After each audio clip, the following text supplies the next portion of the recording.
Bien, je voudrais, si vous le permettez, avant de commencer mon exposé, vous dire en guise de préambule combien je me sens heureux d'être au milieu de vous et honoré de l'invitation que vous m'avez faite. Je suis hélas très inférieur à ce que vous attendez. J'ai donc choisi, dans un premier temps, de vous parler d'un auteur espagnol, Donoso Cortés. Je ne sais pas très bien ce qu'évoque aujourd'hui pour vous le nom de Donoso Cortés. J'avoue qu'en ce qui me concerne, avant que je ne me sois un peu intéressé à son cas, il ne signifiait pas grand-chose. C'était un personnage parmi d'autres dans la liste des auteurs contre-révolutionnaires du milieu du XIXe siècle. Et pourtant, de son vivant, il fut très célèbre. Barbé d'Aurevilly le rangeait au nombre de ceux qu'il appelait les pères laïcs de l'Église catholique romaine, avec Joseph de Maistre et Bonald. Plus près de nous, un politologue allemand, Carl Schmitt, a accordé aussi beaucoup d'intérêt à Donoso Cortés, ne serait-ce que parce que Cortés a publié un texte célèbre sur la dictature. Et comme Carl Schmitt, vous le savez, était le politologue du national-socialisme, il avait quelque inclination pour ce type de régime. Mais je crains qu'il n'y ait pas grand-chose de plus dans l'idée des Français, en tout cas sur Donoso Cortés, qui semble au contraire être resté fameux en Espagne. Aujourd'hui, en France, on ne trouve même pas à la Bibliothèque nationale les œuvres complètes de Donoso Cortés. On ne trouve que l'édition française de Louis Veuillot, qui se trouve aussi, m'a-t-on dit, dans cette maison très bien fournie, mais qui n'est pas la reproduction intégrale des ouvrages de Donoso Cortés. Par conséquent, nous avons tout à découvrir, ou presque, de cet auteur. Je vous propose d'envisager d'abord, dans une première partie, l'homme et l'œuvre, classiquement, puis de consacrer une deuxième partie à ses sources philosophico-théologiques, je dirais, et de consacrer dans une troisième partie quelques réflexions sur sa doctrine et ses principaux apports. Alors d'abord, l'homme et l'œuvre. L'homme et l'œuvre, il me semble qu'on peut baliser ici 3 points. D'abord une brève biographie, puis un itinéraire spirituel, et enfin quelques mots sur la tendance, l'appel de Donoso Cortés vers la mystique. Donoso Cortés descendait, dit-on, d'une famille qui remontait aux conquérants du Mexique. Je ne sais pas si c'est vrai, mais enfin on le disait au XIXe siècle en tout cas. Il est né en Estramadour, près d'une terre qui s'appelle Valdegamas et qui sera plus tard en son honneur érigée en marquisat par la reine Isabelle II.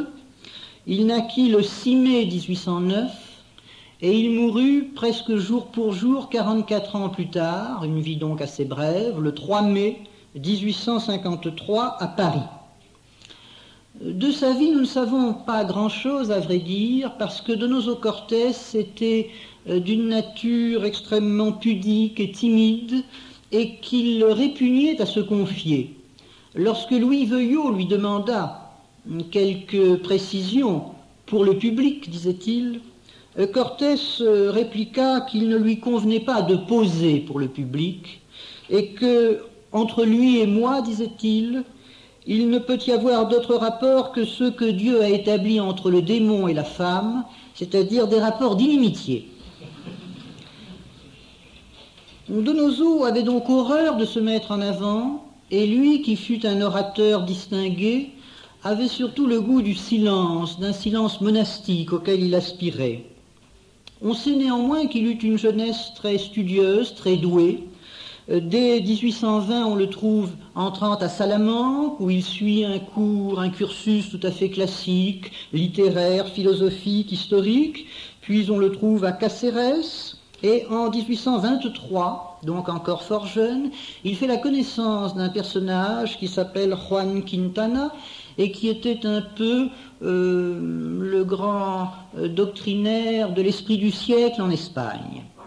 Un spécialiste de la pensée des littératures françaises qui va initier Donoso Cortés à Montesquieu, à Rousseau, à toute la belle théorie des auteurs du XVIIIe. sans d'ailleurs toutefois le couper totalement de la foi catholique qu'il a reçue de sa mère et qu'il conserve bien imprégné au fond de l'âme. Néanmoins, il éprouve quelques malaises. Mais il est très doué, et après avoir épuisé l'enseignement de Salamanque, on le trouve à l'université de Séville, où il fait 4 années de droit. Il en sort diplômé à 19 ans, bien trop jeune pour pouvoir encore exercer une profession juridique.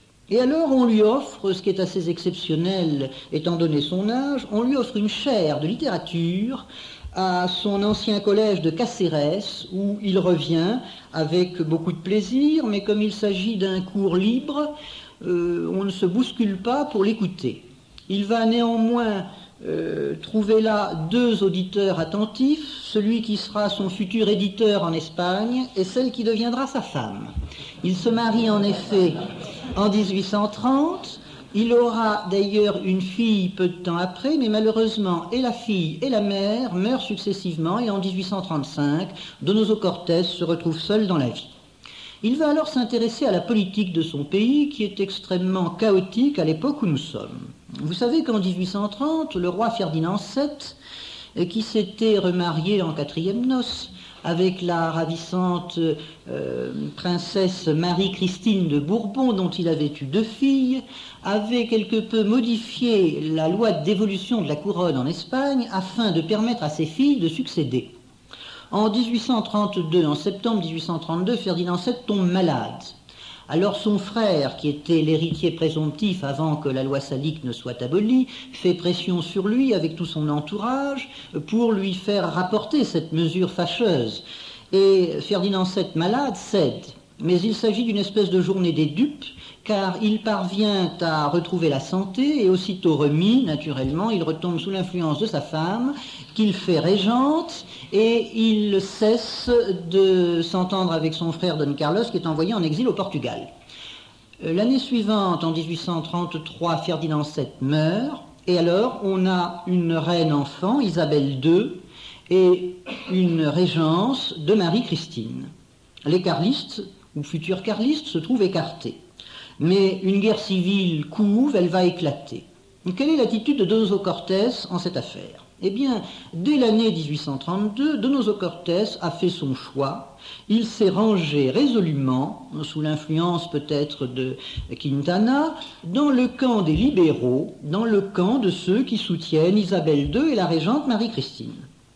Il a rédigé à cet effet un mémoire au roi Ferdinand VII, dans lequel il se montre hostile à cette faction, entendez la faction des carlistes, et qui prétend usurper le pouvoir, se propose de remonter le cours des siècles, de constituer des sociétés civilisées avec les institutions théocratiques et féodales d'autrefois, de faire peser sur l'Europe, entendez bien, la stupide immobilité des nations d'Orient. Vous m'avouerez que ce n'est pas très contre-révolutionnaire comme langage. Et déjà pourtant, Donoso Cortés répudiait la démocratie. Il était monarchiste convaincu, à ses yeux toute souveraineté vient de Dieu. Il demandait « unissons-nous pour conserver au lieu de nous diviser pour détruire ». Et il suggérait d'appuyer la monarchie non pas sur les classes les plus basses, ni d'ailleurs sur les seuls privilégiés, mais sur ce qu'il appelait les classes intermédiaires. Donoso entérinait donc le fait de la lutte des classes, mais il espérait le surmonter par le ciment d'une religion commune et par l'appel à ce qu'il nommait une aristocratie de l'intelligence, une sorte de circulation des élites, si vous voulez, qui aurait été capable de les renouveler. De 1834 à 1838, Donoso Cortés devient de plus en plus conservateur mais encore libéral. Et en 1839, un général espagnol, Espartero, réussit à triompher de l'insurrection carliste qui avait pris des proportions sanglantes. Il est fait par la reine duc de la Victoire et, trouvant quelque goût au pouvoir, il met finalement la monarchie en tutelle en se proclamant lui-même régent et en chassant Marie-Christine, qui est obligée de s'exiler en France. Donoso Cortés l'accompagne à Paris, où il va séjourner de 1840 à 1843. En 1843, nouveau coup d'État. Marie-Christine est rétablie dans ses prérogatives, Espartero est chassé, et Donoso Cortés revient dans le sillage de la reine-mère triomphalement. Alors paraît s'ouvrir devant lui une carrière brillante, il devient ministre, mais il reste très peu de temps au cabinet. On le fait marquis, on le fait père du royaume, il a toute une carrière de dignité, mais en fait, il n'a pas d'ambition personnelle et il va se faire surtout diplomate et député. Il est élu au Cortés, député de Cadix, et il prononce un certain nombre de discours bien sentis qui accroissent son prestige à travers l'Espagne et même finalement à travers l'Europe. Et puis, deux événements vont particulièrement influer sur son évolution intellectuelle. Un premier événement est tout à fait personnel. En 1847, il perd un frère très cher qui était catholique convaincu et dont la mort brutale plonge Donoso dans la consternation. C'est pour lui l'occasion d'une bouleversante reconversion, d'une sorte de retour à Dieu, ou en tout cas d'une irruption de la foi dans sa vie. Et puis, il est d'autre part en contact avec des lectures nouvelles, et notamment la lecture de Vico, qui va beaucoup le marquer. En 1849, il est nommé ambassadeur à Berlin, et il est décidément passé dans le camp de la tradition de la contre-révolution. En 1851, il vient à Paris, où il passera les 2 dernières années de sa vie comme représentant de la reine Isabelle II. Il est alors devenu une sorte de prophète assez désenchanté, doublé d'un homme de foi. Il ne croit plus guère aux vertus de ces classes intermédiaires qu'il avait exaltées dans un premier temps et qu'il a vues à l'œuvre, notamment en 1848-49, notamment en France. Ses études de philosophie, d'histoire, de théologien aussi l'ont amené à méditer sur Saint-Augustin, sur Bossuet, sur Vico, je vous le disais. Ils lui ont inspiré une philosophie et une théologie de l'histoire. Toute sa réflexion est finalement condensée dans un livre qu'il publie en 1851 et qui s'appelle « Essai sur le christianisme, le libéralisme et le socialisme ». Il est alors à la fois objet d'approbation enthousiaste, c'est à ce moment-là que Barbet le nomme, n'est-ce pas, père laïque de l'Église, et aussi l'objet d'attaques virulentes de la part non seulement d'anti-catholiques, mais même de certains catholiques libéraux. Ce n'est pas d'hier que cette tendance existe, vous le savez. Donoso Cortés va mourir brutalement en 1853 d'une maladie de cœur au terme d'une douleur physique très vive qu'il supportera chrétiennement. C'est Louis Veuillot qui fera paraître ses œuvres traduites en français en 3 volumes, et avec la collaboration de l'un de ses frères, des œuvres plus complètes paraîtront plus tard en Espagne en 5 volumes. Voilà donc quelques mots sur la vie du personnage. Essayons de voir d'un petit peu plus près ce que fut cet itinéraire spirituel de Donoso Cortés. Ce que je vous ai dit vous montre que si cet itinéraire est ascendant, il part d'assez loin par rapport au point d'aboutissement. Il faut savoir en effet que dans le premier quart du XIXe siècle, au moment où se forme Donoso Cortés, l'Espagne est non seulement en décadence politique, mais également en décadence intellectuelle. La scolastique traditionnelle, qui avait jeté de si grands feux au XVIe siècle, où l'Espagne avait été à la tête de la contre-réforme, comme vous le savez, est devenue quelque chose de tout à fait décadent, tout à fait banalisé. On ne lit plus guère saint Thomas d'Aquin, en tout cas on ne le comprend plus du tout, et le thomisme n'est pas à ce moment un élément vivant de l'histoire espagnole, ni d'ailleurs de la chrétienté en général. Au contraire, il y a un sensualisme médiocre qui est calqué sur Condillac, sur l'encyclopédie, qui marque une partie de l'opinion savante, tandis que l'autre donne dans une espèce de spiritualisme assez superficiel, démarqué de l'éclectisme de Victor Cousin, que vous connaissez peut-être, et Donoso Cortés déchirait précisément entre la culture philosophique qu'il a reçue de son maître Quintana et sa formation catholique, donne volontiers dans un premier temps dans cet éclectisme. Et puis, l'Espagne ressent le besoin d'une rénovation morale, et alors elle a à sa disposition une doctrine qui, dans la péninsule, connaît à ce moment un très grand succès, une doctrine qu'on appelle le rationalisme harmonique, qui est empruntée à un Allemand, Krause, qui n'est pas très connu en France, mais qui a eu une influence forte dans les milieux hispaniques en Espagne et en Amérique du Sud.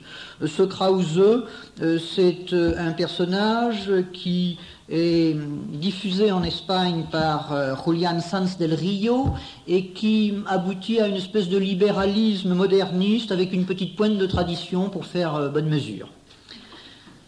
Donoso Cortés, quant à lui, a servi la monarchie constitutionnelle espagnole en cherchant à la dégager de ses éléments révolutionnaires. Un moment tenté, je vous le disais, par le gouvernement des classes intermédiaires, il va assez vite s'en séparer, étant résolument élitiste. Il combat ce qu'il appelle les théoriciens corpusculaires qui prétendent démembrer la souveraineté et qui se font les tenants d'un gouvernement mixte, et lui qualifie sa monarchie constitutionnelle de monarchie pure, ce qui est déjà très expressif. La guerre civile qui a éclaté à Madrid l'a beaucoup frappé. Les révolutions, dira-t-il, sont les fanaux de la providence et de l'histoire. Mais ses écrits de l'époque, ses leçons de droit politique, son étude sur la loi électorale, son essai sur les principes constitutionnels restent encore du rationalisme tempéré. L'évolution est lente. Cette évolution, je vous l'ai dit, tient à deux éléments. Le premier, c'est la découverte et la lecture de Vico. Vico, encore un nom, je ne sais s'il vous dit beaucoup. Il est très méconnu en France. C'est un génie méconnu, un napolitain qui vivait dans la première moitié du XVIIIe siècle et qui a été le premier philosophe de l'histoire de la période moderne. Vico, que Michelet faisait connaître à peu près à la même époque aux Français, qui d'ailleurs ont continué depuis à l'ignorer, on peut s'en faut.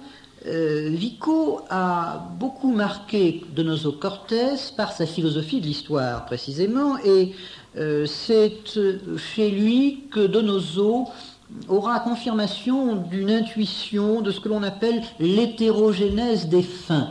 L'hétérogénèse des fins, c'est une expression pédante pour expliquer la disproportion qu'il y a entre la fin et les moyens. Et pour expliquer que l'homme qui fait l'histoire ne sait pas l'histoire qu'il fait, et que c'est Dieu qui intègre les égoïsmes, les calculs, les médiocrités dans un plan providentiel où rien n'est au hasard. Le second élément déterminant de l'itinéraire intellectuel de Donoso Cortés, je vous l'ai dit, c'est la mort de son frère, ce frère bien-aimé. C'est comme un coup de grâce. J'adore, dira-t-il, le Dieu de mon frère. Je sais que saint Augustin se reprocha d'avoir trop pleuré sa mère. Et cependant, je pleure et je pleurerai tous les jours si Dieu ne me donne pas la force de son infinie miséricorde. Il écrira aussi « Le mystère de ma conversion est un mystère d'amour. Je n'aimais pas Dieu, et Dieu a voulu que je l'aime, et parce que je l'aime, me voici converti. » C'est alors que Donoso Cortés se plonge dans la théologie. Il lit Thérèse d'Avila, Louis de Grenade. Le christianisme tire Donoso Cortés, veux-je dire, de ce que Veuillot appelle ce groupe de penseurs subtils et bien-disants qui n'est que l'élite du vulgaire. Monseigneur Bonnard, qui a également écrit sur Donoso Cortés à la fin du siècle dernier, dit que Donoso a doublé la puissance de son génie par celle de la foi, qu'il est devenu homme d'État et homme de Dieu. Le catholicisme devient en effet alors vraiment la clé absolue des méditations de Donoso Cortés. Avec les révolutions et sans Dieu, je ne puis, je l'avoue, comprendre ni l'humanité ni l'histoire. C'est donc à la théologie qu'il appartient d'atteindre la source ultime du réel. Et c'est bien pourquoi elle préside et elle conditionne la philosophie. Bon, pour employer un langage qui n'est évidemment pas celui de Donoso Cortés, mais qui est beaucoup plus contemporain et peut-être assez expressif, la philosophie ne connaît, si vous voulez, que l'étang de l'être. Or, On n'éclaire pas l'être à partir de l'étant, mais l'inverse, l'étant à partir de l'être. Dans les dernières années de sa vie, Donoso Cortés est devenu contre-révolutionnaire. Sa réputation européenne repose sur ces quelques années essentiellement.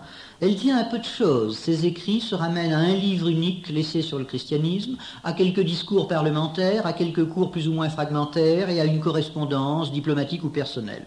Ce n'est pas immense, et cependant, c'est à partir de cela qu'il a été hissé au niveau des plus grands, de Burke, dont on le rapproche quelquefois, de Maistre et de Bonald, de Blanc de Saint-Bonnet, peut-être surtout. Et alors, il faut encore dire quelques mots, pour terminer cette biographie, sur le caractère mystique de Donoso Cortés. Donoso, je vous l'ai dit, a accédé aux honneurs sans les avoir cherchés. En fait, il pensait surtout à une vie spirituelle. Il pensait d'abord que l'action de Dieu exerce sur l'histoire un peu la même influence que celle que sa grâce exerce sur les individus. Et, dit-il, l'idéal de ma vie, c'est la vie monastique. Ceux qui prient pour le monde font plus que ceux qui combattent. Seuls les saints peuvent encore préserver les nations de la destruction. Au cours notamment de ces 2 années d'ambassade à Paris, Donoso Cortés a mené pratiquement 2 vies parallèles. La première, c'est sa vie officielle d'ambassadeur, d'homme du monde, qui rencontre dans les salons de Madame Svechin, Montalembert, Lacordaire, Mérimée, Monsieur de Falloux et quelques autres. C'est une existence qui lui pèse. Il souhaitait, nous dit Veuillot, peut-être, si sa confidence est exacte, se faire jésuite sur la fin de sa vie, en tout cas se retirer du monde. L'autre existence qu'il a, l'existence peu connue, l'existence secrète, c'est celle vers laquelle l'entraîne cette espèce d'appel de la sainteté. C'est l'ascète sous l'habit brodé de l'ambassadeur, comme dira après sa mort un de ses collègues, l'ambassadeur d'Autriche, le comte von Huber. Il est alors attentif aux misères parisiennes. Il travaille avec la sœur Rosalie, la célèbre sœur du Bon Secours, qui lui fait visiter les pauvres de la rue Mouffetard. Et il consacre toute sa vie aux mortifications, il donne tout ce qu'il a, les 5/6, dit très précisément Veuillot, de ses émoluments d'ambassadeur. Alors cette personnalité est à coup sûr sympathique, émouvante même, et elle a beaucoup séduit. Qu'en est-il alors maintenant de sa pensée ? C'est ce que je voudrais voir dans un second point, les fondements philosophiques et théologiques de la pensée de Donoso Cortés. À partir du moment où Donoso a trouvé sa voie, on peut dire que l'essentiel de son inspiration est augustiniste. C'est l'augustinisme qui inspire à la fois ses idées politiques et sa philosophie de l'histoire. Donc d'abord, il y a chez Donoso ce qu'on peut appeler de l'augustinisme politique. Je ne sais pas si cette expression vous est familière. On appelle augustinisme politique non pas la doctrine de saint Augustin, mais sa vulgarisation et sa déformation. Ce qu'il est advenu de la pensée de saint Augustin quand elle est maniée par les clercs du Haut Moyen-Âge, et qui n'ont plus justement en face d'eux un État puissant, un appareil politique véritable. Donoso va donc, comme le font les augustinistes, opposer radicalement l'explication du catholicisme et celle de la philosophie. Naturellement, il entend par philosophie la philosophie des Lumières, c'est-à-dire les malpensants. Mais il a aussi une petite propension à aller au-delà et à dire la philosophie en général en tant que réflexion rationnelle de l'homme. Il a donc cette tendance à intégrer la nature dans la révélation. Pour moi, écrit-il, le surnaturel est l'atmosphère du naturel. Voilà une formule qui me paraît très augustiniste en effet.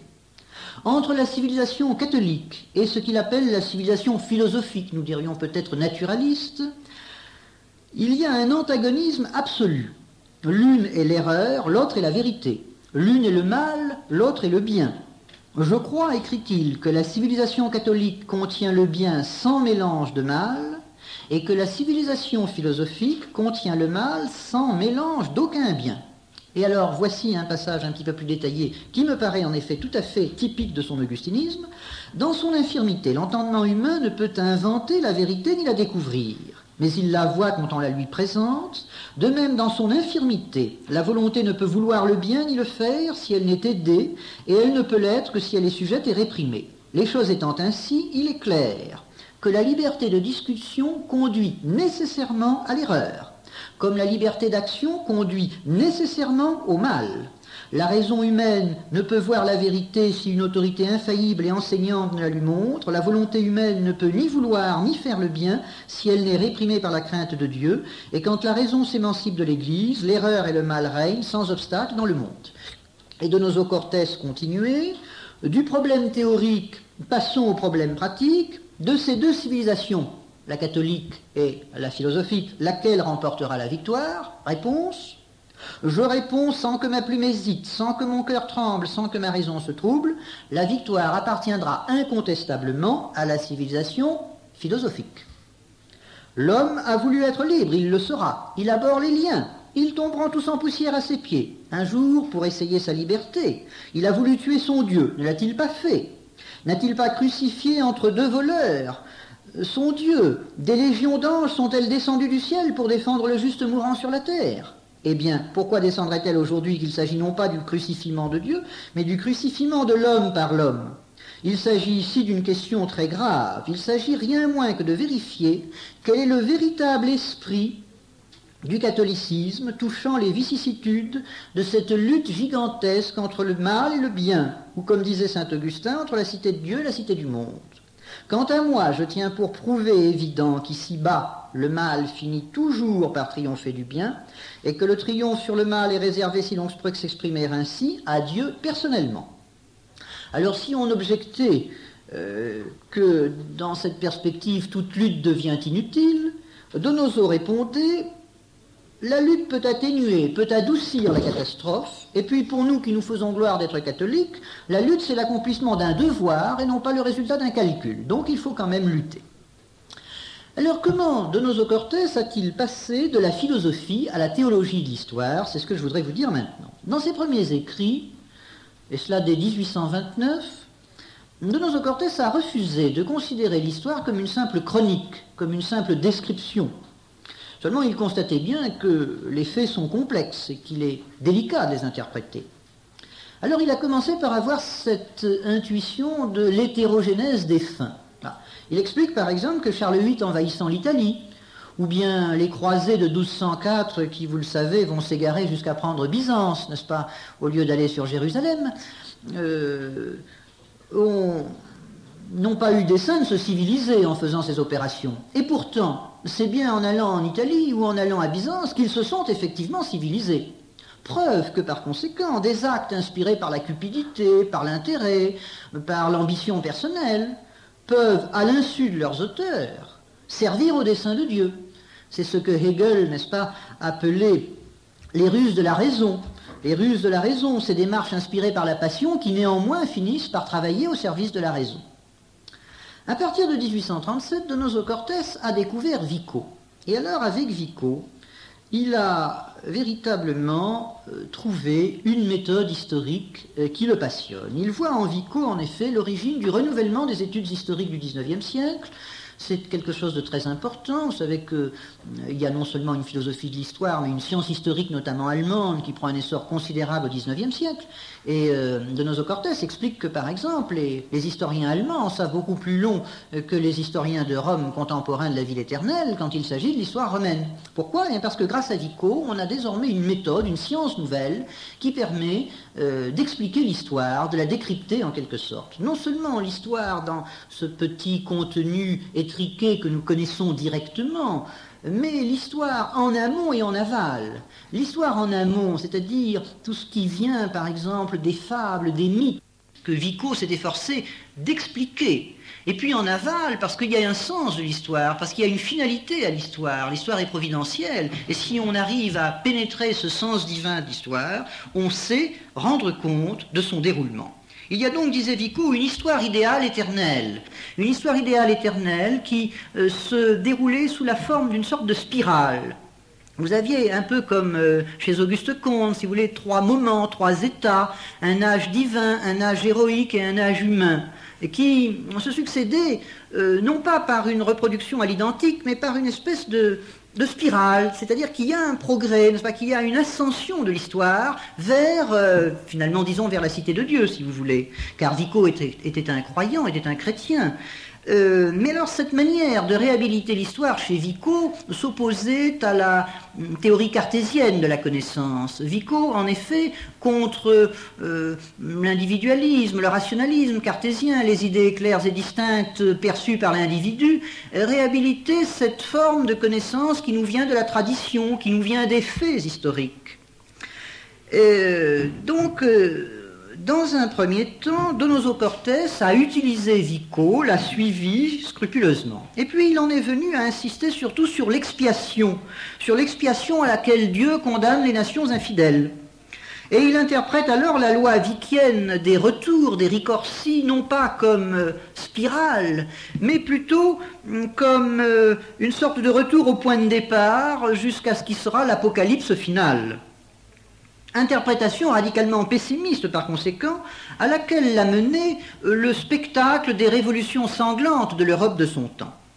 Et ici, Donoso Cortés d'ailleurs prophétise les pires catastrophes à l'Occident. Il a été à cet égard bon prophète, il est conscient que cet Occident égoïste, aveugle, s'expose à d'immenses hécatombes, qu'il y aura des révoltes sociales, qu'il y aura l'insurrection des déshérités, qu'il y aura la menace de totalitarisme absolu, des totalitarismes qui, à la différence de ceux de l'Antiquité, ne seront plus retenus par je ne sais quelle loi morale, par je ne sais quelle limite technologique. Les développements même du progrès vont dans le sens d'une excroissance du pouvoir de l'État léviathan. Alors, jusqu'en 1848, il semble que Donoso Cortés ait espéré que l'intelligence humaine, que les classes intermédiaires pourraient peut-être arrêter le cycle infernal des guerres et des révolutions. Après 1848, visiblement, il n'y croit plus.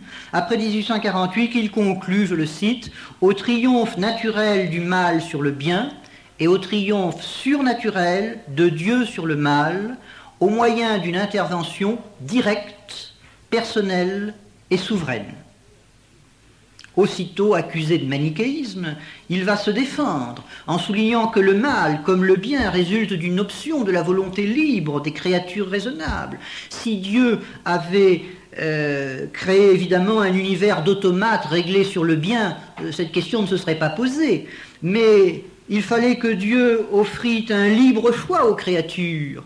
Et dès lors, il est évident que le mal existe. Seulement, pour Donoso Cortés, il faut refuser le progressisme, il faut refuser la perfectibilité indéfinie de l'homme. Sa thèse, cependant, restait extrême et non dénuée de danger, car si elle laissait Dieu au-delà du bien et du mal, elle n'en affirmait pas moins l'incapacité de la volonté humaine à se libérer sans l'assistance constante de la grâce et de Dieu du déterminisme du mal. Et elle opposait la foi à l'intelligence en la liant par une espèce d'affinité secrète à l'absurde. Alors il y a donc une pente invincible qui conduit ainsi Donoso Cortés de la philosophie de l'histoire à une théologie de l'histoire qui est placée sous le signe de l'Apocalypse. Elle rejetait toute l'histoire temporelle dans les ténèbres, la condamnant à revenir perpétuellement sur elle-même en une succession de tours et de retours dont aucun n'ébauchait cette espèce de remontée que Vico avait entrevue. Or, vous savez que telle n'est pas exactement la philosophie chrétienne de l'histoire, car la même histoire semble bien avoir deux faces, selon que vous considérez la succession des faits ou l'ascension vers la cité de Dieu. Il y a une grâce surnaturelle qui court aussi au long de cette trame grossière des événements dont l'homme est l'artisan. La prière des saints aussi écrit l'histoire. Le bien n'est pas séparé du mal dans l'histoire humaine. Ils croissent ensemble, c'est la parabole du bon grain et de l'ivraie que Maritain a commenté. Il en résulte une espèce d'ambivalence de l'histoire aux yeux des chrétiens.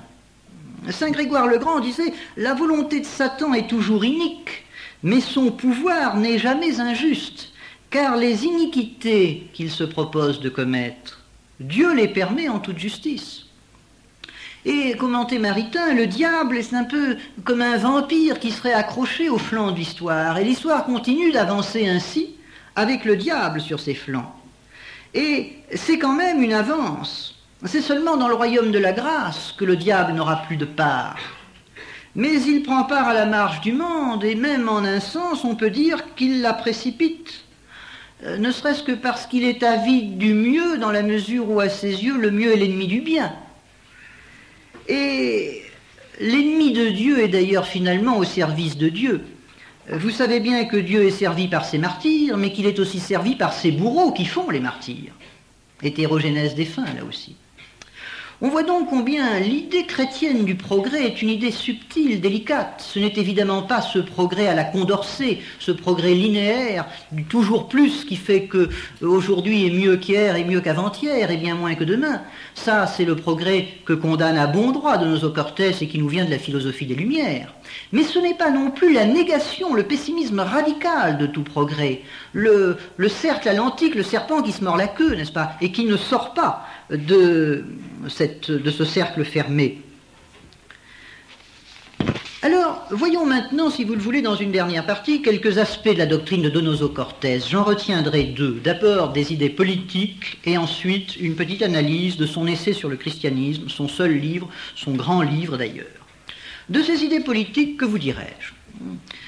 Que d'abord, sa réputation à cet égard ne repose pas sur l'essai sur le christianisme, mais bien plutôt sur quelques discours parlementaires ou quelques lettres de correspondance privée. Ces discours, à la vérité, ne passaient pas toujours très bien devant ses auditeurs, devant les députés des Cortés, qui avaient quelque peu tendance à être éberlués lorsque, par exemple, à propos d'une discussion fiscale, Donoso Cortés s'élevait aux problèmes de métaphysique les plus abscons. Mais lui-même se souciait assez peu de recueillir les suffrages. Serais-je seul, absolument seul, que ma conscience me dirait que je suis très fort, non parce que je suis, mais parce que je représente. Je représente la tradition par laquelle les nations sont ce qu'elles sont dans toute la durée des siècles. Si ma voix, messieurs, a quelque autorité, ce n'est pas parce qu'elle est la mienne, c'est parce qu'elle est la voix de vos pères. Et il est vrai que les idées politiques qui se dégagent des propos de Donoso Cortés sont assez proches de la tradition classique, sauf à contourner quelquefois un peu le vocabulaire. Par exemple, il a une maxime, tout pour le peuple, rien par le peuple, ce qui rappelle, à n'en pas douter, le despotisme écléré du XVIIIe. Il dit que tout pouvoir vient de Dieu et que, par conséquent, le pouvoir est un ministère sacré dont les princes ne doivent point mésuser, rien là que de très conforme à la tradition. Il oppose, et ça c'est un peu plus nouveau, la monarchie constitutionnelle ou monarchie pure qui a sa préférence à l'absolutisme, et d'autre part à la monarchie démocratique ou parlementaire. La monarchie absolue, explique-t-il en 1837, appartient à des temps révolus. Le prince y exige une omnipotence qui n'appartient qu'à Dieu. Les hommes ne peuvent la réclamer que dans un excès d'orgueil et de délire. L'absolutisme, c'est ce qui vient de la Renaissance païenne, n'est-ce pas, ou bien de la Réforme protestante, c'est donc très mauvais. Bien sûr, ça sauvegarde l'unité du pouvoir et sa perpétuité, mais ça détruit toutes les résistances, tous les corps intermédiaires, toutes les hiérarchies, et par conséquent, c'est mauvais, car un pouvoir sans limite n'est pas un pouvoir chrétien. Seulement, ce que propose la monarchie parlementaire, c'est presque pire, parce que ça ne sauvegarde même pas la perpétuité et la continuité, et ça ne conserve pas davantage les corps intermédiaires, puisque dans le système parlementaire, le pouvoir devient corpusculaire, le pouvoir se partage, le pouvoir éclate, il perd son unité. Et là, il y a sans doute une réminiscence de Rousseau, qui voulait, lui aussi, qu'un pouvoir ne puisse pas se diviser contre lui-même. Pour nous, écrit Donoso, le pouvoir n'est pouvoir que s'il est un, le pouvoir n'est pas humain s'il n'a pas de limite. Comment donc mettre ensemble l'unité et la limite ? Tel est le problème que les monarchies pures, entendez par là les monarchies constitutionnelles, peuvent seules résoudre. Le pouvoir y est un parce qu'il réside exclusivement dans la personne du monarque, il y est limité parce qu'il trouve ses limites dans les institutions populaires. Alors ce que finalement Donoso Cortés appelle monarchie constitutionnelle ou monarchie pure, c'est ce que la tradition française appelle justement l'absolutisme. L'absolutisme à la française n'étant pas, vous le savez, du tout synonyme de despotisme ou de totalitarisme. C'est un pouvoir qui est limité aussi par des lois fondamentales, par des lois divines, par des lois naturelles. Quant au parlementarisme, Donoso Cortés n'en veut pas, mais il accepte le Parlement. Il fait une distinction un peu subtile entre ce qu'il appelle le pouvoir, qui gouverne les sujets, et les institutions qui n'ont pas directement prise sur les sujets, mais qui cantonnent simplement le pouvoir. Alors les institutions, c'est le Parlement, système représentatif, mais qu'il a quelque embarras à définir, comme d'ailleurs beaucoup de ses contemporains au XIXe siècle. Et il accepte le Parlement, mais il n'accepte pas le parlementarisme, dans lequel il voit l'esprit de la Révolution dans le Parlement. Et puis le 4 janvier 1849, il faut que je vous dise quelques mots quand même de ce discours fameux. Je vois hélas que le temps passe avec grande rapidité. Donoso Cortés prononce un discours qu'il a rendu mémorable sur la dictature. Il répond à un libéral qui s'appelait Cortina et qui voulait éviter la répression parce qu'il y avait une révolte à Madrid, n'est-ce pas? Il s'agissait de savoir si on allait châtier les coupables. Alors disait Cortina, tout pour la légalité toujours. Réponse de Donoso, tout pour la société toujours. Il faut savoir que les lois sont faites pour la société et non la société pour les lois. Alors évidemment, s'il s'agissait de choisir entre la dictature et la liberté, bien sûr, tout le monde choisit la liberté. Mais, explique-t-il, il ne s'agit pas de ce choix. Il s'agit de choisir entre la dictature du gouvernement et celle de la révolution. Il s'agit de choisir entre la dictature du sabre et la dictature du poignard. Eh bien, concluait-il, je préfère la dictature du sabre, elle est plus noble que celle du poignard. Vous pensez que ce propos a fait sa célébrité? Remarquez qu'aujourd'hui, il nous choque un petit peu moins, car nous avons tous dans nos constitutions quelque article 16 pour prévoir la dictature de circonstances exceptionnelles. Mais au XIXe siècle, siècle libéral par excellence, ça faisait assez scandale.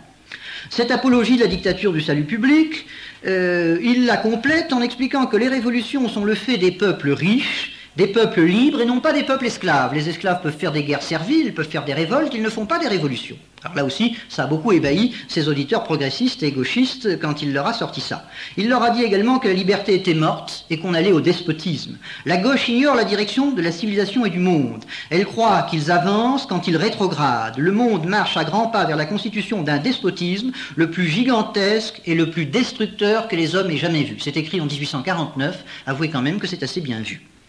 Alors deux répressions, dit-il, sont possibles, ou une répression politique, ou une répression religieuse. Lorsque le thermomètre, c'est son expression, lorsque le thermomètre religieux baisse, l'autoritarisme politique monte, et vice-versa. C'est une loi de l'histoire. C'est une loi de l'histoire parce que c'est le christianisme qui a inventé la liberté.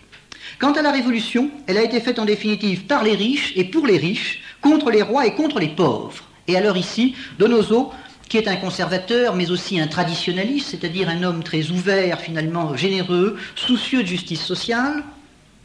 Il déplore l'économisme à la manière de Guizot, à la manière de Saint-Simon, à la manière du XIXe siècle, l'égoïsme des nantis. Mais il ne croit pas qu'à supprimer les inégalités sociales, on résoudra tout le problème. Le problème est beaucoup plus grave que cela. Le problème, il est dans la nature de l'homme, il n'est pas dans les institutions ni dans la société. Le primat de l'économie, en outre, a le défaut de faire passer l'économie avant les valeurs spirituelles. Or, l'homme, estime Donoso Cortés, ne peut résoudre ses conflits qu'en se transcendant. Et son traditionnalisme, je vous le disais, est un traditionnalisme généreux. Il écrit à la reine Marie-Christine, « Distribuer convenablement la richesse qui est mal distribuée, voilà, madame, l'unique question qui agite aujourd'hui le monde. Ce problème ne peut plus être maintenant résolu pacifiquement que d'une seule manière. Si les gouverneurs des peuples ne le résolvent pas, le socialisme le résoudra en mettant à sac les nations. Il faut que la richesse accumulée par un égoïsme gigantesque soit distribuée en larges aumônes. » Donc, pour lui, la solution, ce sont les larges aumônes. Si les riches n'avaient pas perdu la vertu de charité, Dieu n'aurait pas permis que les pauvres perdissent la vertu d'obéissance. La patience ne rentre pas dans le cœur du pauvre si la charité ne rentre pas dans le cœur du riche. D'ailleurs, il se demandait comment réussir à intéresser ces pauvres, ces prolétaires abandonnés d'une classe égoïste à un patriotisme quelconque. Un dernier mot sur l'essai sur le christianisme, sur le livre de Donoso Cortés. Ce livre, publié en 1851, répondait à une remarque de Proudhon. Proudhon, son adversaire, n'est-ce pas, l'ennemi de Dieu, comme il s'appelait lui-même. Il est surprenant qu'au fond de notre politique, écrivait Proudhon, nous trouvions toujours la théologie. Eh bien, répond Donoso Cortés, ce qui est étonnant, c'est l'étonnement de Proudhon. Dès lors, en effet, que Dieu existe, il ne saurait être relégué dans un coin lointain de cet univers qu'il a créé. Il reste le principe et la fin de l'univers. C'est donc à la théologie, et non pas à la philosophie séparée, qu'il faut demander l'éducation, l'explication du monde, le fondement des institutions, l'assainissement des mœurs. Le mal est tout entier dans ce refus d'une volonté libre de s'orienter vers ce qui la fonde. Et alors, Donoso Cortés adopte ici décidément une théologie pessimiste de l'histoire. Le temps ne pourra pas se redresser seul lui-même. Une simple réforme des institutions n'y suffit pas. Les philosophes, en ayant coupé l'homme, les institutions politiques de Dieu, ont ouvert les voies au despotisme et à l'anarchie qui sont les deux faces d'une même erreur. L'homme qui était harmonique, qui était cohérent avec lui-même quand il était un animal religieux, est désormais devenu un être contradictoire. Les contradictions économiques qui obnubilent Proudhon, Marx et les autres, on ne peut pas les résoudre par des institutions comme le croient les libéraux, mais pas davantage par la réforme de la société comme le croient les socialistes. Et alors l'analyse, que je vous résume très brièvement parce qu'il me reste 1 minute, l'analyse de Donoso Cortés est celle-ci. Finalement, la lutte est entre le socialisme et le catholicisme. Pourquoi? Parce que les libéraux ne proposent qu'une solution bâtarde et intermédiaire, une réforme institutionnelle. Ce n'est pas ça. Ou le mal existe ou il n'existe pas. Si le mal n'existe pas, effectivement, c'est la société qui est mal faite, il faut donc refaire la société. Et ça, c'est ce que disent les socialistes. La réforme sociale apaisera la lutte des classes et résoudra tous nos problèmes. La réponse des catholiques, le mal est au cœur de l'homme, c'est le péché originel. Et par conséquent, la réforme des institutions ne changera pas grand-chose à cet égard. Et les catholiques auraient bien tort de perdre ce qui est leur vérité, ils auraient bien tort de s'imaginer qu'on peut résoudre qu'on peut confondre, si vous voulez, les problèmes temporels et les problèmes éternels. À vouloir s'abandonner à des solutions temporelles, ils se mettent sur le plan de l'adversaire, ils perdent ce qui est leur vertu même d'explication. Donc, l'Occident est parvenu au temps des luttes suprêmes, de l'ultime confrontation, c'est la confrontation entre le socialisme athée et le catholicisme. Telle est donc la conclusion de Donoso Cortés. Vous me permettrez de vous faire remarquer que c'est quand même une vue étonnamment prophétique.